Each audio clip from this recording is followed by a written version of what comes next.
ভগবান বলছেন তে সমহং সমদ্ধুত্তা মৃত্যু সংসার ও সাগরাত। শুনুন তবে, ভগবানের মর্মস্পর্শী বাণী হলো এই, তে সমহং সমদ্ধুত্তা মৃত্যু সংসার সাগরাত। ওগো, এটা মৃত্যুময় সংসার সাগর। তবে জেনে রাখো, নিতাই গৌর হরি বল। হরি বল হরি বল, নিতাই গৌর হরি বল। যদি ভিডিওটি ভালো লাগে তাহলে সাবস্ক্রাইব করে রাখুন। নতুন নতুন ভিডিওর জন্য গৌর নিতাই মিডিয়ার পাশেই থাকুন। রাধে রাধে। যিনি দেহ মন বুদ্ধি আমাকে অর্পণ করে আমাকে ভজন করেছেন, আমি কি করব জানো? ভবামি না অচিরাৎ পার্থ মজ্জ বেশিত চেত সাম। কি অভয় বাণী! আহা, ভগবান বললেন যেদিন আমার স্মরণ নিয়ে এই জীবনটা কাটাবে, সে কি করবে জানেন? এই মৃত্যুময় সাগরের তীরে এসে দাঁড়ালে তাকে আমার তরণীতে উঠতে হবে না। আমি কি করব জানো? আমি কাণ্ডারি হয়ে, মাঝি হয়ে ওই ভবপারের খেয়াঘাটে দাঁড়িয়ে তাকে উঠতে হবে না। অচিরাৎ আমি তাকে বুকে জড়িয়ে ধরে হাত ধরেই নৌকায় তুলে পার করে দেবো। আমি কথা দিলাম, এতে সংশয় করো না, আমি কথা দিলাম আমি তাকে পার করে দেব। যে আমার পথে চলেছে, যে আমাকে ভালোবেসেছে, সর্বস্ব অর্পণ করেছে, এই মৃত্যু সাগরের তীরে দাঁড়ালে আমি কাণ্ডারি, আমি মাঝি, আমি কৈতব, আমি গিয়ে তাকে বুকে নিয়ে হাত ধরে আমার তরণীতে তুলে পার করে দেব। তাকে উঠতে হবে না অচিরাৎ। এর পরেও সংশয় থাকার কথা আমাদের। আমি অচিরাৎ তাকে, দেরি করব না, তাকে খুব দ্রুত আমার তরণীতে তুলে নেব, আমি তাকে পার করে দেব। আচ্ছা ভগবান, ভক্ত তোমার কাছে প্রশ্ন যদি করে, সারা জীবন ভগবত ভজন করেছে, সংকীর্তন করেছে, আরাধনা করেছে, কিন্তু দেখবেন অনেকের মৃত্যুর সময় দেহে কোনো সাড়া থাকে না। হয়তো প্যারালাইসিস হয়ে গেল, হয়তো তার স্মৃতিশক্তি লোপ পেল, উন্মাদ হয়ে গেল। ভগবানকে যদি বলি, সারা জীবন ভালোবেসে অশ্রু সজল নয়নে তোমার নাম করে কি পেলাম প্রভু, অনেকে কি বলে জানেন? এই লোকটা না সারা জীবন সাধু পথে ভজন পথে চলেছে, অথচ মৃত্যুর সময় এভাবে মরল, বোবা হয়ে মরল, পাগল হয়ে মরল, স্মৃতিশক্তি নাই মরল। এটা বলবেন না। কেন? ভগবান অঙ্গীকার করেছেন সারা জীবন নিত্য নিরন্তর যে আমাকে স্মরণ করেছে, মৃত্যুর সময় যদি তার দেহ স্মৃতি কাজ না করে, আমি তার হয়ে, তার হৃদয়ে বসে তার হয়ে নাম করিয়ে নেব। আমি দায়িত্ব নেব গো, আমি দায়িত্বটা নেব। দায়িত্ব তখন তার নয়। জগৎ সেবম বহম মহম, আমি তার ভার বহন করে তার হয়ে নাম করিয়ে নেব, আমি তার নাম করিয়ে নেব। ভবামি না চিরাৎ পাত্য মর্যবেশিত চেত সাম। একবার মন আমাকে দাও, ভালোবাসাটা অনুরাগটা আমাকে দাও, ভুল জায়গায় দিতে যেও না। আমি কথা দিচ্ছি অচিরাৎ তোমাকে এই মৃত্যু সংসার সাগর হতে আমি পার করে দেব। এই জন্য বাহিরে সুখ নাই। আর ভজন করলে কি হয় জানেন? ভজন করলে শোক ব্যাধি, এই জরার মধ্যে থেকেও একটা মানবিক শান্তি, একটা চেতনা পাওয়া যায়। দুঃখ কিন্তু তাড়িয়ে দিতে পারবো না, আমি পারবো না, না আপনি। জরা, মৃত্যু, ব্যাধি, দুঃখ এগুলো কেউ তাড়াতে পারবে না।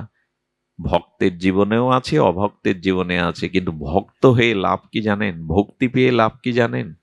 লাভ এইটুকুই যে প্রতিকূল অবস্থায়, রোগ শোক জরাব্যাধি অবস্থায় ভক্তের ভাবনাটা কি থাকে?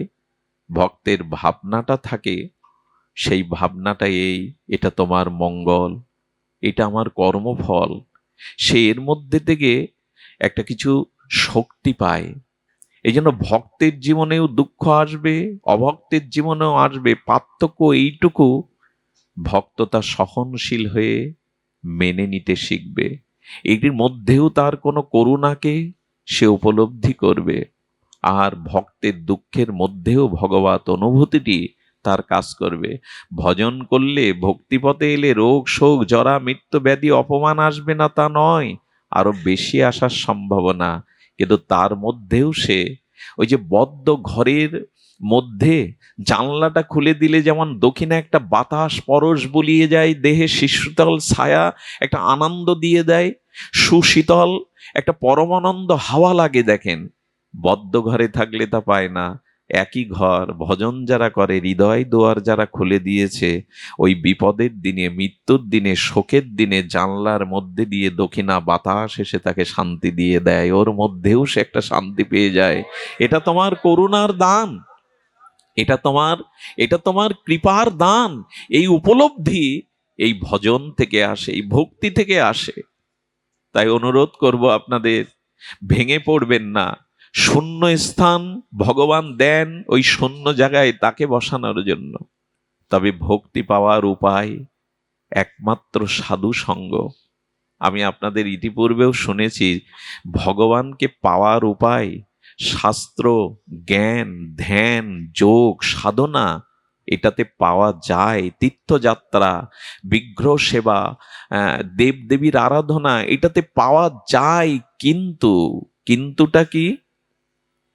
কিন্তু হলো সব থেকে শীঘ্র প্রেম ভক্তি ভগবানকে পাওয়া যায়, তার উপায় হলো যে তাকে পেয়েছে তাকে ধরো, যে তাকে পেয়েছে তাকে ধরো। এগুলিতে পাওয়া যাবে ভজন, সাধন, ধ্যান, যোগ, কর্ম, তীর্থ পর্যটন, বিগ্রহ সেবা পাওয়া যাবে হয়তো কোনো কালে, কিন্তু যে পেয়েছে তাকে ধরো, তাহলে দ্রুত পেয়ে যাবে। যে তাকে পেয়েছে তাকে ধরো, খুব দ্রুত ভগবানকে পাওয়ার এছাড়া পথ নেই। যে তাকে পেয়েছে তাকে ধরতে, এই জন্য তো সাধুর কাছে যেতে হয়। আপনাদের মনে আছে, হ্যাঁ, আমাদের রসিক মুরারির কথা খুব ধ্যান দিয়ে শুনতে হবে। সাধু সঙ্গে অনুরাগী ভক্ত সঙ্গ হলে কি হয়? এই ভক্তি পাওয়ার একমাত্র পথ ভগবান বলে দিয়েছেন রসিক মুরারির এই এই দিব্য জীবনীতে। দেখুন, ভগবান বলছেন, আমাকে ভজিবার যার আছে অভিলাষ, ধ্যান দিন, শব্দের দিকে ধ্যান দিন, আমাকে ভজিবার যার আছে অভিলাষ, সে ভজুক গিয়ে মোর মঙ্গল দাস। গোবিন্দ বলছেন, আমাকে ভজবার যার অভিলাষ বা ইচ্ছা আছে, সে যেন আমার দাসকে ভজন করে।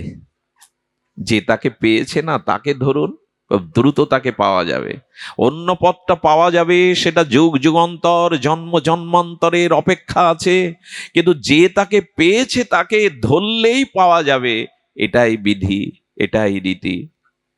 রসিক মুরারি তিনি এক গ্রামে শিষ্যের বাড়িতে আছেন, ভক্তমালে দেখে নেবেন চোখ বুলিয়ে। এই রসিক মুরারি যেখানে আছেন তিনি রাজ কর্মচারী। তো গুরুদেবকে পেয়ে, এমন রসিক জনকে পেয়ে তিনি 2 দিন রাজকার্যে যাননি, এবং রাজার দক্ষিণ হস্ত বলা যায় তাকে।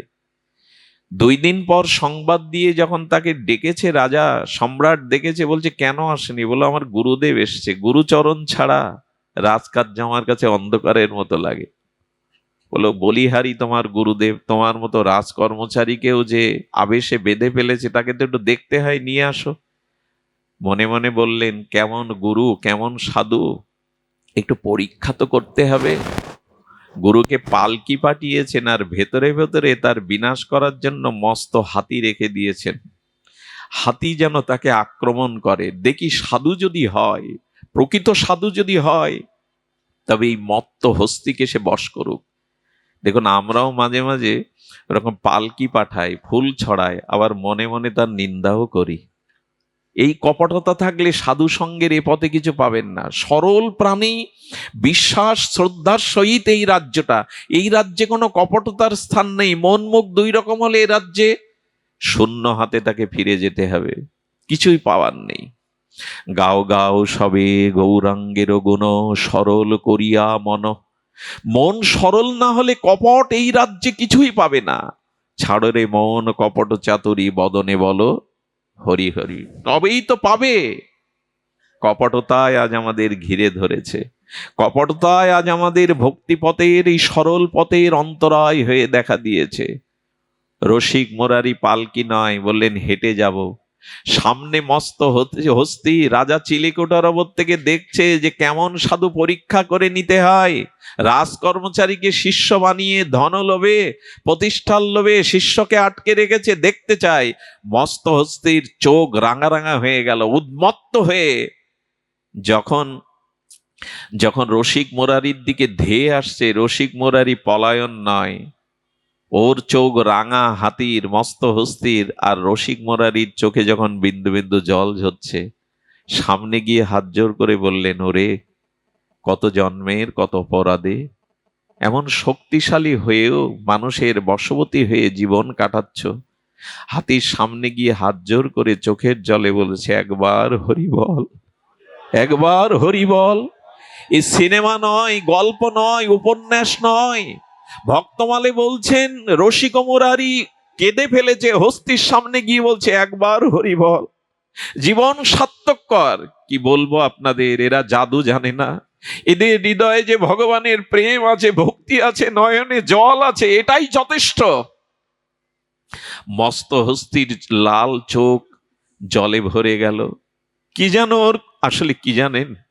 আগুনে হাত দিলে যেমন জেনে জ্ঞাত অজ্ঞাত সারে হাত দিলে যেমন হাত পড়ে, যদি কোনো ভগবানের প্রিয় ভক্ত, নিষ্কাম ভক্ত, অপরাধ শূন্য ভক্তের হরিনাম হরিকথা কানে যায়, তবে আগুন যেমন পুড়িয়ে দেয়, হরিনাম কানে গেলেও হৃদয়ের পাপ বুদ্ধি পুড়িয়ে দেয়। হৃদয়ে আর পাপ বুদ্ধি থাকে না, হৃদয়ে থাকে না। এই যে এখানে আমরা সবাই একসাথে নারী পুরুষ বসেছি, এখন কারো মনে কোনো পাপ বুদ্ধি উদয় হয় নাই। হরিকথা হরিনাম ভগবত ভক্তের মুখ দিয়ে কর্ণ জোয়ার দিয়ে প্রবেশ করলে চিত্তে পাপ বুদ্ধি বিনাশ হয়ে যায়। আগুন যেমন পুড়িয়ে দেয়, হরিকথা হরিনাম পাপ বুদ্ধিকে পুড়িয়ে দেয়। হাতির কর্ণ দিয়ে যেই এই রসিক মুরারি মহা অনুভবী ভক্তের কর্ণে প্রবেশ করেছে হরিনাম, একবার হরি বল, সঙ্গে সঙ্গে হাতির সেই পশু বুদ্ধি চলে গিয়ে ঝরঝর করে চোখে জল আসছে। সম্রাট চিলেকোঠা থেকে দেখছে রঙ্গ। হাতিটা কি করলো জানেন? তার হৃদয়ের অনুভূতি দ্বারা চোখের জলে রসিক মুরারির চরণে লুটিয়ে পড়লো, সুর দিয়ে দুপানি চোখে। সম্রাট দেখছে কে একটা মস্ত হস্তিকে একবার হরি বলে চোখের জল ফেলায়, চরণে প্রণাম করছে, কে? এই হলো প্রকৃত সাধু, এই হলো সাধুর মহিমা। আমার মতো মাদিস্যজন নয়, যাদের হৃদয়ে রাধা মাধব আছেন, নিতাই গৌর আছেন, শ্রী গুরুদেবের চরণ ছাড়া যারা হৃদয়ে আন চিন্তা করে না, এই অনুভব হবি ভজনানন্দী নিত্য নিরন্তর হরিনামে রত, ভগবত চিন্তনে রত, সে সাধুর চিত্ত এত নির্মল। আচ্ছা, সূর্য উঠলে অন্ধকারকে তাড়ানো লাগে গো, বল প্রয়োগ করা লাগে? শুদ্ধ সাধু সঙ্গ হয়ে গেলেই চিত্ত নির্মল হয়ে যায়। সাধু মুখে হরি কথা হরিনাম হৃদয়ে গেলেই তার চিত্ত প্রশমিত হয়ে যায়। সাধুটার মাথায় হাত দিলেন, কি করলো জানেন? রসিক মুরারির সাথে সাথে হাতিটাও চলেছে। রাজ কর্মচারীরা তাকে বাধা দিয়ে ফেরাতে পারেনি। এই সাধু দর্শন করে রাজাও অবাক হয়ে গেলেন, চরণে পড়ে বললেন, ক্ষমা করে দিন, আমি পরীক্ষার জন্য বড় অনিষ্ট করতে পাঠিয়েছিলাম, কিন্তু বুঝলাম আপনারা মানুষ, কিন্তু মানুষ নন। আপনারা হাত চোখ কান নাক মুনি এসেছেন, কিন্তু আপনারা মানুষ নন। আপনার ভগবানের বড় প্রিয় পাত্র, আপনার ভগবানের বড় প্রিয়। এই রাজা রসিক মুরারির শিষ্য হয়ে গেলেন। হাতিটা কে রসিক মুরারি কানে হরিনাম দিয়ে দীক্ষা দিয়ে নামকরণ করলেন। নামকরণ বললেন গজপতি দাস। দীক্ষার পরে গুরুদেব একটা নামকরণ করে, দ্বিতীয় জন্ম হয় আমার, ভজন জগতে দ্বিতীয় জন্ম হয়। নাম রাখলেন গজপতি। কি করলেন জানেন? আহা, একথা বলবার মতো ভাষা আমার কাছে কই, একথা প্রকাশ করবার মতো অনুভূতি আমার কাছে কই। ভজন নাই, সাধন নাই, একথা কি আমার মতো মাদিস্য জিহ্বায় প্রকাশ হয়? রসিক মুরারির সাথে সাথে হাতুটা চলতেন। যেখানে হরি কথা, ও আজকে গজপতিকে দাদার সঙ্গে তিলক দিয়ে দিয়েছেন রসিক মুরারি। লোকে হাসে আসুক, লোক তোমাকে উদ্ধার করবে না, লোক তোমার জন্ম মৃত্যুকে এড়াবে না, লোকে যাই বলে বলুক। এই গজপতিকে তিলক করে দিতেন, মাঝে মাঝে প্রসাদী মালা দিয়ে দিতেন। আর সুরে আর কি করতেন জানেন? ভাগবত যেখানে হতো, আর এই গজপতি গিয়ে দুপা মেলে কান খাড়া করে হরি কথা শুনতো। এরপরে সে কি করলো জানেন? প্রসাদ ছাড়া কিছু পায় না, প্রসাদ ছাড়া কিছু পাই না। আমার মাঝে মাঝে মনে হয় হাতির হলো, আমার হলো না। অনেক বাড়িতে কুকুর দেখেছি। আমি ভারতের দক্ষিণ দিনাজপুরে একবার পাঠ করতে যাই, ওখানে এক ভদ্রলোকের বাড়ি যেখানে আমি ছিলাম, উনি ভাগবত দিলেন 2 দিন। সেদিন দেখলাম ওনার বাড়ির কুকুরটা সন্ধ্যাবেলায় ঝাঁজ ঘন্টা বাজিয়ে যখন কীর্তনায় ও দোবাহ তুলে নৃত্য করে, কুকুরটা নৃত্য করে। আমি অবাক হয়ে বললাম, ও কি খায় এত স্বাস্থ্য? বলে প্রসাদ ছাড়া ওর সামনে অন্য কিছু দিলে খায় না। শুনবেন, একাদশীতে সে অন্নও পায় না। প্রণাম করলাম দূর থেকে, তোর হলো, আমার হলো না। সাধু সঙ্গে হইতাম যদি বৈষ্ণব দ্বারেরও কুকুর, প্রসাদ দিয়ে তরা এতেন বৈষ্ণব ঠাকুর। মাঝে মাঝে মনে হয়, প্রভু আগামী জন্মে যদি মনুষ্য জন্ম না পায়, তবে কোনো ভক্তের দুয়ারে কুকুর করেও পাঠিও, যাতে প্রসাদ হরিনাম পেয়ে অন্তত উদ্ধার হতে পারি, যেন ওইখানে প্রসাদ হরিনাম পেয়ে নিজেকে ধন্য করতে পারি। শুনেছি হরিচাঁদ ঠাকুর এক মরা পাখিকে হরি বলতে বলতে প্রাণ দিয়েছিলেন। এক ভাই ঢাকা থেকে তোতা পাখি কিনেছিলেন যে হরি বল বলাবে, সরল গ্রামের বোনকে বলছেন এই পাখিটা রেখে দে, পাখিটা হাড়ির মধ্যে রেখে সরা চাপা দিয়েছে, বাঁচে কি? মরা পাখিটা নিয়ে ভাই বোন কাঁদতে কাঁদতে ওরা কান্দিতে এসে ঠাকুরের চরণে দিয়ে বলল, ঠাকুর হরি বলবো বলে পাখি কিনেছিলাম, কিন্তু মারা গেল, দোষে ক্ষমা করো। আরে আমার কাছে দে। সামনে দিয়ে তাকে কয়েকবার হরি বল বলতে বলতে মরা পাখিটাই বেঁচে গিয়ে হরি বল বলতে লাগলে। গল্প নয়, হরি নামে মৃত সঞ্জীবনী সদা, এটাও হয়, এটাও হয়। হরি নামে হয় নাকি? এটাও হয়। বিশ্বাস নেই আমাদের, আস্থা নেই আমাদের, সবই হয়। মৃত সঞ্জীবনী সুধা। তো রসিক মুরারির এই গজপতি দাসকে ভাগবত শোনাতেন, আর তিনি প্রসাদ পেতেন। জল পেতেন কি জানেন? এ কথা আপনাদের বিশ্বাসে আসা উচিত। ভক্তরা যেখানে পা ধুতো না, ওইখানে গর্তে জল জমা থাকতো, ওই ভক্তদের চরণ ধৌত জলটাই পেত হাতিটা। যদি উপায় হয়, যদি করুণা হয়। এখন রসিক মুরারি বললে, আরে তুই বসে বসে খাবি, এত বড় শরীর, প্রসাদ দিতে হয় ভক্তদের, একটু কাজ কর। সেদিন থেকে কি করতো জানেন? বাজারে যেত, গিয়ে সুর দিয়ে প্রণাম করে সবজিওয়ালার কাছে চাইতো, দাও, বৈষ্ণবের জন্য ভিক্ষা করছে। তরকারিওয়ালা সবজিওয়ালার এই দশা দেখে, তিলক দেখে দিয়ে দিত তরকারির বোঝা। চাউলের দোকানে গিয়ে প্রণাম করে তিলক মাথায় তো বলতো, চাউল দাও। ওই এনে সাধু সেবায় লাগাতো। আহারে, হাতি হয়েও সাধু সেবা করলো। কিন্তু আমাদের মাঝে মাঝে মনে কি ভক্তদের নিয়ে একটু সেবা করায়, একটু ভক্ত সেবা করায়, বিশ্বাস করুন যখনই এটা মনে হয় আর সেটা ব্যস্ততার জন্য না করি, তখন সেই অর্থটা অন্য দিক দিয়ে নষ্ট হয়ে যায়, রোগে শোকে নষ্ট হয়ে যায়। অর্থের একটা অংশ সৎ কাজে লাগাবেন, না হলে কিন্তু ওই অর্থটা অন্য দিক দিয়ে শেষ হয়ে যাবে। মামলা মকদ্দমা, চুরি ডাকাতি, সন্ত্রাসী, রোগ শোক কোনো না কোনো ভাবে বেরিয়ে যাবে, আটকাতে পারবেন না। এটাই জগতের নিয়ম। আজকেই যারা এই অনুষ্ঠান করছে ধন্য তারা, এদের প্রত্যেকের পা ছুঁয়ে যদি প্রণাম করা যেত। ওরা যে কাজটা করছে এটা সাধারণ কাজ নয়। এতগুলি মানুষকে একত্রিত করে আমাদের আধ্যাত্মিক চেতনা, ভাগবত ভক্তির প্রগতি, এই যে আয়োজন, এটা সাধারণ নয়। ধন্য এরা, ধন্য এদের মানসিকতা, ভাবনা। এই তো চাই অর্থের সদ্ব্যবহার। দেখুন তো এখন যে পরিবেশ, সেটা কোথায় অর্থ দিয়ে কিনবেন আপনি? বিয়ে বাড়িতে, শাদী বাড়িতে, কোথায় কিনবেন এটা? এমন পরিবেশ আর কি মেলে এই মরজগতে? এই জন্য অর্থটার যাতে সদ্ব্যবহার হয় তাই করতে হয় জগতে।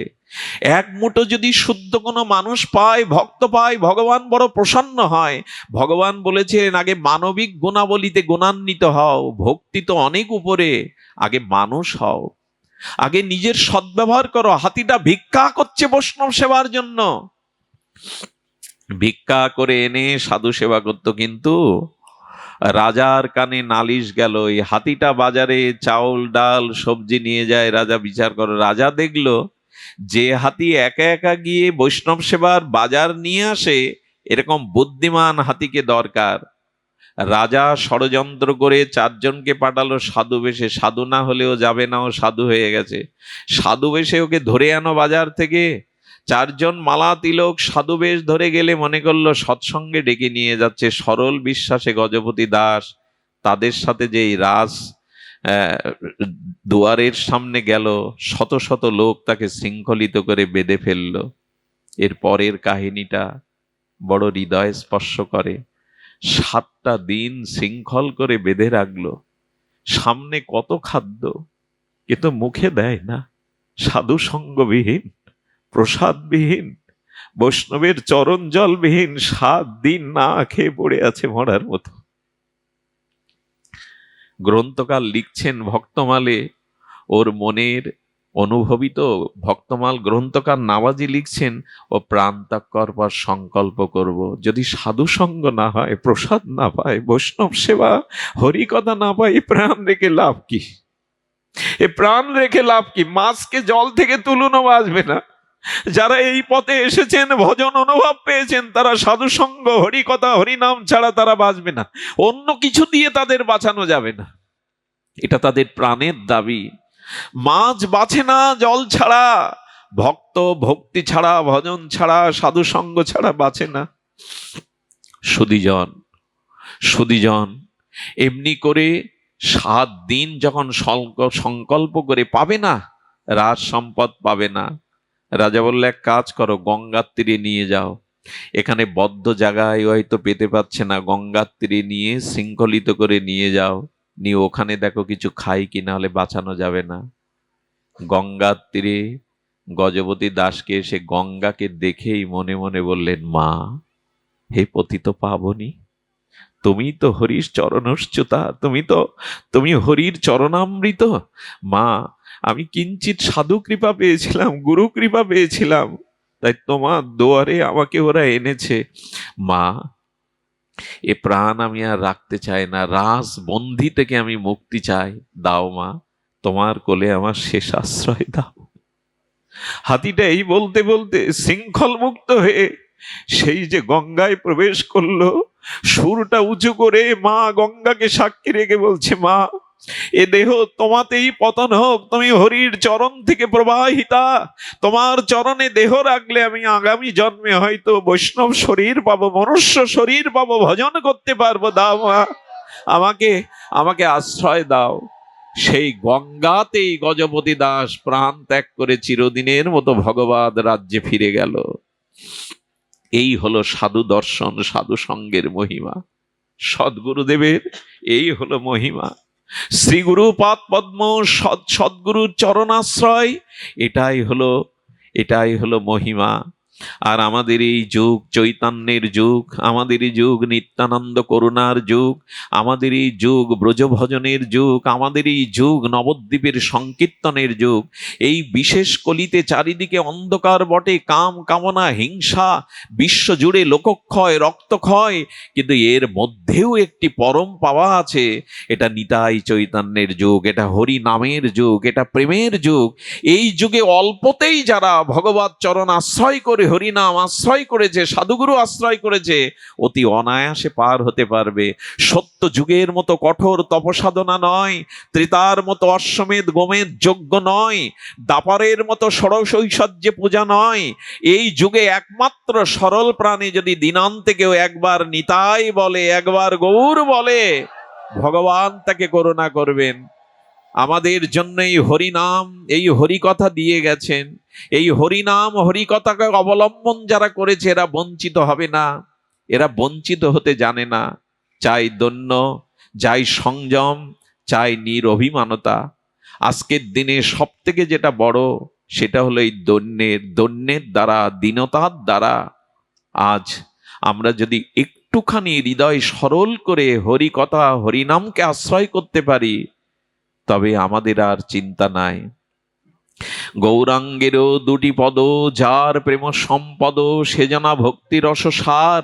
এই তো মহাজনের বাণী। শ্রী গৌর চরণকে যারা আশ্রয় করেছে, দিনান্তে যারা একবার নিতাই চরণকে আশ্রয় করেছে, হা নিতাই বলে ডেকেছে, তাদের আর ভয় নাই। তারা এই অবনী পরে প্রেম ভক্তির সম্পদ রূপ তাকে পাবে। আজ মহাপ্রভু, আজ নিতাই চাঁদ জীবের কাছে হাত বাড়িয়েছেন। দেখুন, ভগবান এসে জীবের সামনে হাত বাড়িয়েছে নাই, আয়, কাছে আয়, তোর জন্ম জন্মান্তরের পাপ তাপ দেখুন। আমাদের ব্রজেন্দ্র নন্দন সেই শচীসুত হইল, সেই মহাপ্রভুর বন্দনায় বাবাজিরা কীর্তন করেন, যিনি নন্দের নন্দন, ওখানে বলছেন নন্দের নন্দন, আর এখানে বলছেন শচীসুত হইল সেই। ওখানে বাবার নামটি নিল, পিতার নামটা নিল, আর মহাপ্রভুর বেলায় মায়ের নাম নিল। কেন? নন্দের নন্দন যেই শচীসুত হইল, কেন এখানে জগন্নাথ সুত হইল সেই বলা যেত না? পিতার নাম নেওয়া যেত না? বলে মহাজনের বাণী সাধারণ নয়। তার কারণ কি জানেন? আমাদের মহাপ্রভুর বেলায়, আমাদের শ্রীকৃষ্ণ চৈতন্য বেলায় কেন শচীসুত শব্দটা দেয়া হলো? মহাজন আস্বাদন দিচ্ছেন, বলে দেখো, পিতা নতুন কাছানো জামা কাপড় পরে দোকানে যাবে, অফিসে যাবে, কোথাও যাবে, সন্তানের গায়ে লালা মাখা আর মলমূত্র গায়ে মেখে আছে, এসে যে বাবা কোলে নাও, বাবা কোলে নাও, নেবে তো? আরে যা যা, সরে যা, সরে যা, মায়ের কাছে যা, এখানে না। বলে কি না? ওই যে পোশাক পরা, কাঁচানো পোশাক বাবা কোলে নিতে চায় না, যা মায়ের কাছে যা, আমার কাছে না। মা সারাদিন পর হয়তো খেতে বসছে কি কখনো কোনো কাজ করছে, সন্তান ওই ধুলাবালি মেখেও যদি একবার মা বলে ডাকে না, মা ওর দিকে চেয়ে কোলে নাও বললেই আর তার ময়লা মাটি দেখে না, কোলে নিয়ে স্নেহের আঁচল দিয়ে তার ধুলাবালিগুলো মুছে দেয়। এ যুগের ভগবানও এরকম করুণা নিয়ে আমাদের মাঝে এসেছেন। ওরে, অনেক পাপ তাপ ময়লা আবর্জনা আছে রে, ভয় নাই, একবার আমার চরণে আয়, একবার হরি বলে ডাক, আমি কথা দিচ্ছি তোর অনন্ত জন্মের পাপ তাপ মুছে দিয়ে তোকে কোলে নেব মায়ের মতো। একজন মায়ের মনে যদি সন্তানের গায়ে ধুলাবালিতে ঘৃণা না হয়, মলমূত্রে, তো ভগবান তিনি তো আমাদের আশ্রয় তত্ত্ব, তার একবার তার চরণে এগিয়ে যান। সংসারে অনেক কিছু হয়েছে, সংসারে অনেক কিছু করেছেন, এখানে কিছুই সার পাওয়া যায় না। সংসারের সার একমাত্র ভগবত ভজন, ভগবত চরণ আশ্রয়। এটুকু যেন বঞ্চিত না হয়। তবে এইটুকু বলতে পারি, শরণ যদি নিতে পারেন, ঠিক ঠিক শরণাগতি যদি আমরা নিতে পারি, ভয় নাই। আমাদের গঙ্গাদাসকে একদিন মহাপ্রভু ডেকেছিলেন, গঙ্গাদাস, গঙ্গাদাস। গঙ্গাদাস এক বয়োবৃদ্ধ হাত জোড় করে গৌরের সামনে এসে বলছে, প্রভু, এই অধমের নাম ধরে ডাকলে প্রভু, আমার এত সৌভাগ্য, আদেশ করো প্রভু। গঙ্গাদাস মনে পড়ে আজ থেকে 40 বছর আগের ঘটনা। গঙ্গাদাস বলছে, প্রভু স্মরণ করিয়ে দিন। বলেন, তোমার ঘরে আগুন জ্বালিয়ে দিয়েছিল বিজাতিরা, মনে আছে? বলে হ্যাঁ। তোমাকে ধর্মচ্যুত করবে বলে অস্ত্র নিয়ে তোমার পেছনে ছুটছিল। বলে প্রভু এ কথা জানলো কি করে? হ্যাঁ প্রভু, সেদিন ছুটছিলাম স্ত্রীর হাত ধরে, ঘর ফেলে, ঘর জ্বলছে, ধর্ম ত্যাগ করব না, এই জন্য স্ত্রীর হাত ধরে ছুটছিলাম। তারপরের কথা গঙ্গাদাস বলল, গঙ্গার তীরে এসে দাঁড়ালাম, কিন্তু দুর্ভাগ্য কোনো মাঝি নাই, নৌকা নাই। পেছনে সেনারা ধর্মচ্যুত করার জন্য আগ্নেয়াস্ত্র নিয়ে এগিয়ে আসছে। স্ত্রীকে বললাম, এই গঙ্গাতে আত্মহনন করে, আত্মহত্যা করে ডুব দিয়ে মরবো, কিন্তু ধর্ম ত্যাগ করব না, তুমি রাজি? স্ত্রী বলল, তোমার সাথে মরতে রাজি, কিন্তু ধর্ম ত্যাগ করতে রাজি নই। যখন গঙ্গায় ঝাঁপ দিতে যাব প্রভু, বলে তখন কি হলো? মহাপ্রভু জিজ্ঞাসা করছেন, কি হলো গঙ্গাদাস? বলে এক তরুণ নাবিক, এক তরুণ মাঝি এসে বললে, গঙ্গাদাস ঝাঁপ দিয়ে লাভ নেই, আমার নৌকায় ওঠো, আমার তরুণীতে ওঠো, ঝাঁপ দিয়ে লাভ নেই। হ্যাঁ প্রভু, 40 বছর আগে সেই নবী পার করার পরে কি হলো? ওপারে গিয়ে তাকে বলেছিলাম, কি দেব তোমায়, জীবন দিলে, ধর্ম রক্ষা করলে। বলল তোমার কাছ থেকে কিছু নেব না। মনে পড়ে সেই মাঝির কথা। গঙ্গাদার লুটিয়ে পড়ে বলছেন, প্রভু তাকেই তো সারা জীবন মনে খুঁজছি, কে সে? মহাপ্রভু বললেন, সেদিন আমি তোমাকে নৌকায় তুলে পার করে দিয়েছিলাম। পারের একজন আছে, আমাদের ভরসা করুন। একজন আছে, এই অনন্ত বিশ্ব ব্রহ্মাণ্ডকে যিনি পরিচালনা করছেন। এটা এমনি এমনি হচ্ছে না। এই অনন্ত বিশ্ব ব্রহ্মাণ্ডের অণু পরমাণু গ্রহ নক্ষত্র, আচ্ছা তিনি না চাইলে আমি আপনার দিকে চাইতে পারি? তিনি না চাইলে আমি জিহ্বা দিয়ে বাক্য বলতে পারি? তিনি না চাইলে আপনি এক পা এগোতে পারেন? তিনি না চাইলে নিঃশ্বাস প্রশ্বাস বইতে পারে? তিনি না চাইলে আমি একটি পদও অগ্রসর হতে পারি না? সকল কিছু তার দান, তিনি আছেন। গঙ্গাধর লুটিয়ে পড়ল, তবে তুমি পার করে দিয়েছিলে। চোখের জলে বৃদ্ধ গঙ্গাদাস অনুরোধ করে বললেন, তবে প্রভু আরেকটি চাওয়া আছে, সেই চাওয়া আপনার আমার যেন হয়। প্রভু সেদিন যেমন পার করে দিয়েছিলে, আর একটা দিন ওরকম নদীর কোলে আমাকে দাঁড়াতে হবে। কথা দাও না, সেদিনও করি না পেলে পার করে দেবে, কথা দাও। সেদিন এমনি করে তরিতে তুলে নিও, পার করে দিও। আসুন আমরাও আবেদন জানাই, আমরাও নিবেদন জানাই। প্রভু, ভুল অনেক করেছি, পিছন পথে অনেক চলেছি, কিন্তু ক্ষমা করে দাও। তুমি ক্ষমার আশ্রয় আধার। আমরা যদি তোমার চরণে আজ থেকে শরণ নেই, তুমি ক্ষমা করে দিও, তুমি কোলে তুলে নিও, তুমি চরণে ঠেলে দিও না। আর শেষের দিনে এমনি করে তুমি পার করে দিও। সুধীজন, আমি যাকে ফেলে রেখে এসছি, আসবার কথা না। আমাদের এখানে আমার এক মা আছেন, বারবার বলছিল, বাবা ভক্তরা অপেক্ষা করবে, ভগবানই তো সব করেন, ওনার জন্য একটু প্রার্থনা করবেন। আজ 25টা দিন একটা অসুস্থ মানুষকে নিয়ে প্রহর গুনছি, অনেক জায়গায় পাঠে কথা দিয়েও যেতে পারিনি। একটু প্রার্থনা করবেন, তিনি ভগবান যা চান তাই যেন হয়, আপনাদের ইচ্ছায় তিনি। আর আমি আজ ধন্য, আমার সামনে দুজন এসেছেন আমার সাথে, কি বলবো তাদের পরিচয়, কারো প্রশংসা করা উচিত নয় ব্যাসপীঠে। আমাদের সাতক্ষীরার উনি জজ, একজন বিচারক, তিনি ছায়ার মতো আমার সাথে কটা দিন তার বাড়ি থেকে তিনি প্রসাদ ভোজি, মহৎ বৈষ্ণবপদ বাবাজির আশ্রিত, কি না করছেন। তিনি আমার মাঝে আছেন, সনাতন দা আছেন, তিনি ওখানের একজন হয়েও তিনি ছায়ার মতো এই কাজ করছেন। এদের জন্য দেওয়ার কিছু নেই, আছে এরা যেন ভগবত ভক্তিতে এগিয়ে যেতে পারে। আমি দাদাকে, আমাদের বিচারক মহাশয়কে যদি দুটি কথা বলবার আপনাদের কাছে অনুমতি পাই, উনি দুটি কথা আমাদের উদ্দেশ্যে বলুন, বসেই বলুন দুটি কথা। উনি সময় নাই, ওনার পরিচয়টা দেওয়াও আমার উচিত না, তবু বলে ফেললাম। তিনি একজন জজ, তারপরেও তার ভক্তি জীবন অসাধারণ। পরিবারের সবাইকে নিয়ে প্রসাদ ভোজিয়ে ভজন করছেন। ওনাকে অনুরোধ করছি দুটি সমাপনী কথা বলার জন্য। আমাদের একজন সচিব মহাশয় আছেন, আমার ভালো লাগছে কেন জানেন, ভাগবতটা যে শুধু আমার মতো মূর্খের না, ওনাদের মতো সজীব, ওনাদের মতো বিচারক আজ ভাগবতে আসছে, এটাই আমাদের পরম প্রাপ্তি, এটা আমাদের পুরস্কার। শিক্ষিত মানুষগুলো না এগিয়ে গেলে এ ধর্ম জাগবে না, এ ধর্মের উত্তরণ হবে না। ধন্য আপনারা সাতপাড়বাসী, যারা অনুষ্ঠানের আয়োজন করেছেন, তাদের পক্ষ থেকে কোনো ত্রুটি হলে ক্ষমা করবেন। তাদের